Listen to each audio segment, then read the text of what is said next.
Bonjour. Alors cette petite vidéo pour présenter un peu GeoGebra et en même temps parler du cercle.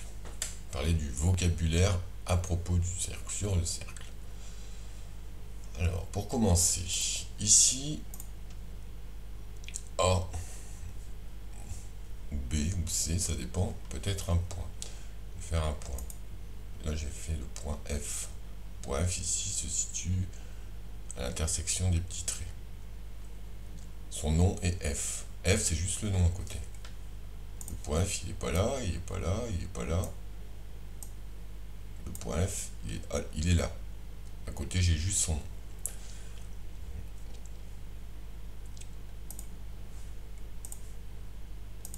Point G. Point H.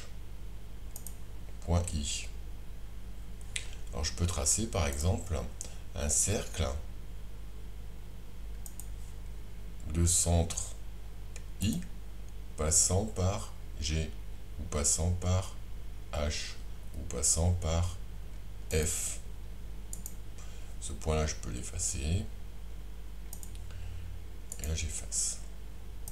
Donc ceci est un cercle de centre I passant par F, passant par le point F.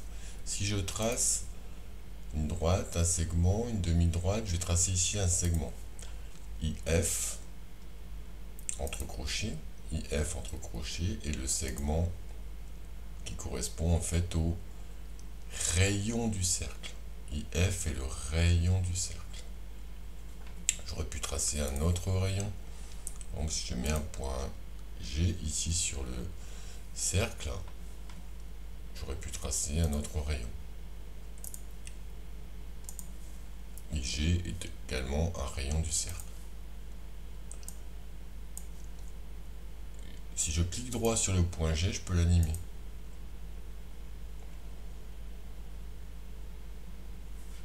Ici en bas à gauche, pause. Je peux mettre aussi un point sur le rayon. H. H est un point du rayon. Je vais afficher la trace du point H.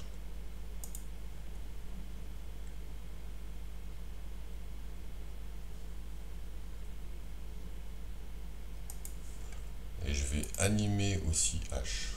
Animer.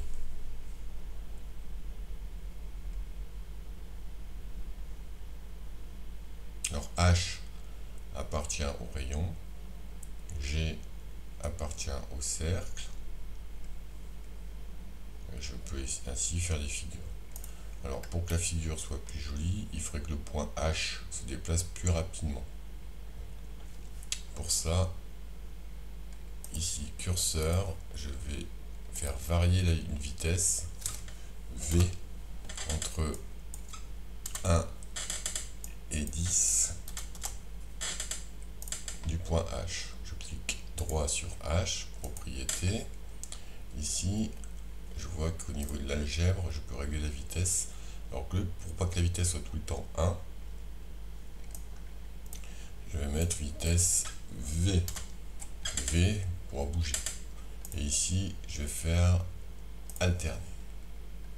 Hop, et je vais mettre la vitesse à 10 tout de suite pour voir un peu ce qui se passe. Ou à dire à 6.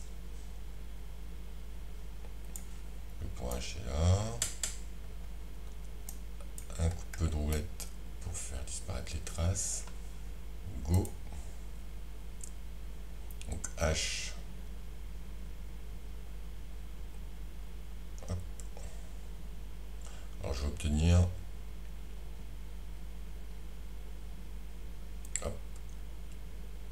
comme une fleur avec 3 pétales.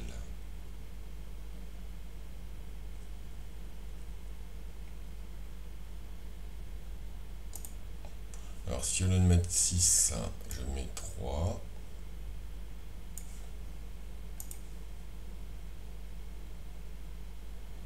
J'ai pas les mêmes courbures.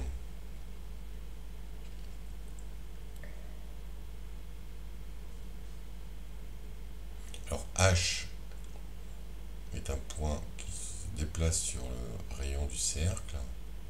G est un point qui se déplace sur le cercle. Et là, j'obtiens... Voilà. Bon, c'était juste pour te montrer des petites animations. J'efface le point G. Tu notes que quand j'efface le point G, tout disparaît. Donc là, j'ai ici mon cercle de rayon IF. Je vais prolonger le segment IF. Alors pour le prolonger, je vais faire une demi-droite. J'aurais pu faire une droite. La droite, tu vois, ici, ça dépasse de chaque côté. La demi-droite, je pars de F, je passe par I, et ça se prolonge ici derrière à l'infini.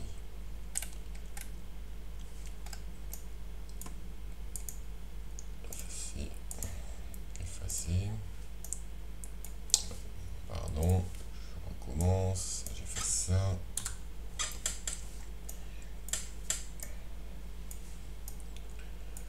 Alors, cette demi-droite va couper le cercle ici en un point, on appelle ça un point d'intersection. Ici, j'ai le point G maintenant, qui est le point d'intersection entre le cercle et la demi-droite.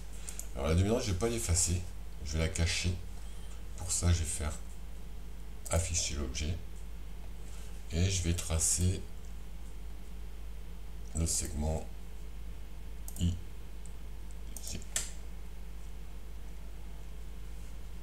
Alors, qu'est-ce qu'on remarque? On remarque qu'en fait, F, on a construit ça comme ça. F, I et G sont alignés.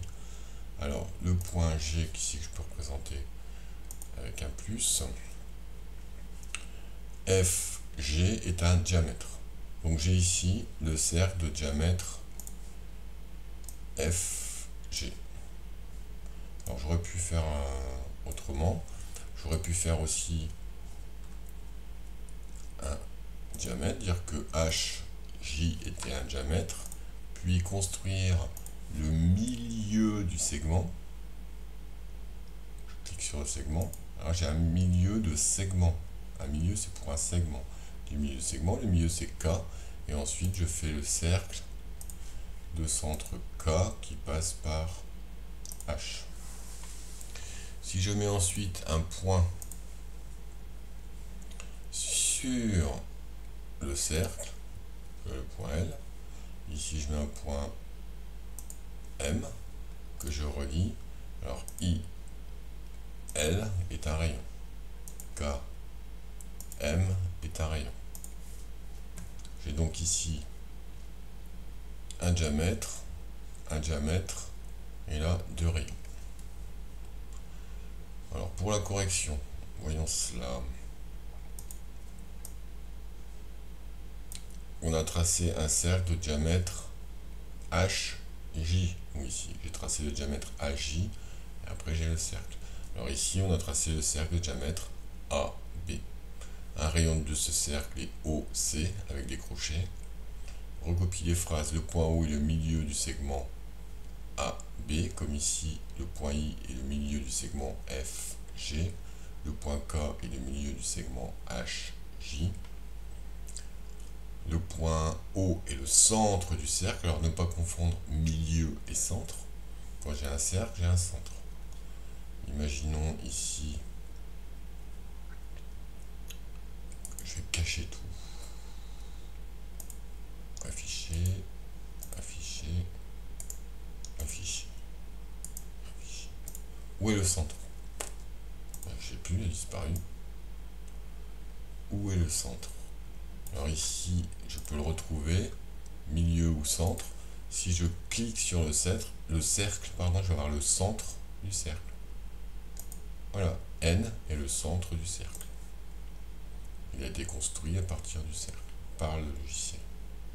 Ici, K est le centre du cercle. K est aussi le milieu du segment HJ. Ne pas confondre centre et milieu, hein, je répète. Alors, A et B sont les extrémités du diamètre AB. Comme F et G étaient les extrémités du diamètre FG. Vous voyez, on voit bien que c'est un diamètre. Quand je passe par le diamètre, il passe par N, par le centre. Là, j'ai ce qu'on appelle une corde. diamètre. La portion de cercle comprise entre les points A et C.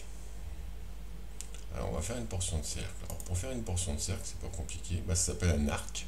Centre de points, donc j'ai centre N.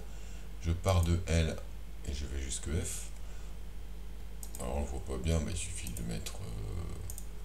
on va changer de couleur. Je vais mettre en bleu, je vais mettre un petit peu plus gros. Voilà. Donc là j'ai un arc. Cet arc il peut être plus ou moins grand. On verra cette année comment calculer sa longueur. Bon voilà, j'ai terminé. Donc ici tu as la correction et puis tu peux avec GeoGebra t'amuser à faire des petites constructions puis animer des points. Ici par exemple je peux animer le point L.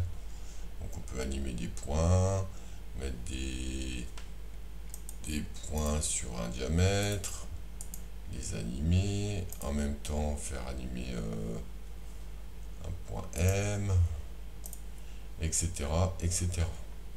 Au revoir.